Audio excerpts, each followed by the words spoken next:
রাসূল সাল্লাল্লাহু আলাইহি সাল্লাম বলেছেন, যে ব্যক্তি একবার এই দোয়াটা পাঠ করবে তার জীবন থেকে 3টা রোগ চলে যাবে। 1 নাম্বার, তার ব্রেন শক্তি বেড়ে যাবে। 2 নাম্বার, তার শরীরের দুর্বলতা কেটে যাবে। 3 নাম্বার, তার চোখের যত রোগ আছে সব চলে যাবে। দোয়াটি হচ্ছে সুবহানাল্লাহিল আজিম ওয়া বিহামদিহি লা হাওলা ওয়ালা কুওয়াতা ইল্লা বিল্লাহ।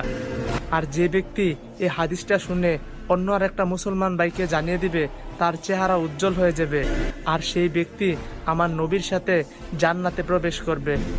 ভিডিওটা শেয়ার করে দেন না, কেউ যদি আপনার জন্য জান্নাতি হয়।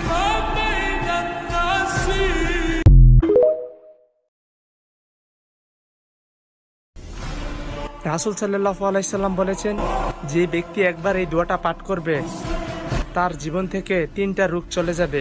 1 নাম্বার, তার ব্রেন শক্তি বেড়ে যাবে। 2 নাম্বার, তার শরীরের দুর্বলতা কেটে যাবে। 3 নাম্বার, তার চোখের যত রোগ আছে সব চলে যাবে। দোয়াটি হচ্ছে সুবহানাল্লাহিল আজিম ওয়া বিহামদিহি লা হাওলা ওয়ালা কুওয়াতা ইল্লা বিল্লাহ। আর যে ব্যক্তি এই হাদিসটা শুনে অন্য আর একটা মুসলমান ভাইকে জানিয়ে দিবে, তার চেহারা উজ্জ্বল হয়ে যাবে, আর সেই ব্যক্তি আমার নবীর সাথে জান্নাতে প্রবেশ করবে।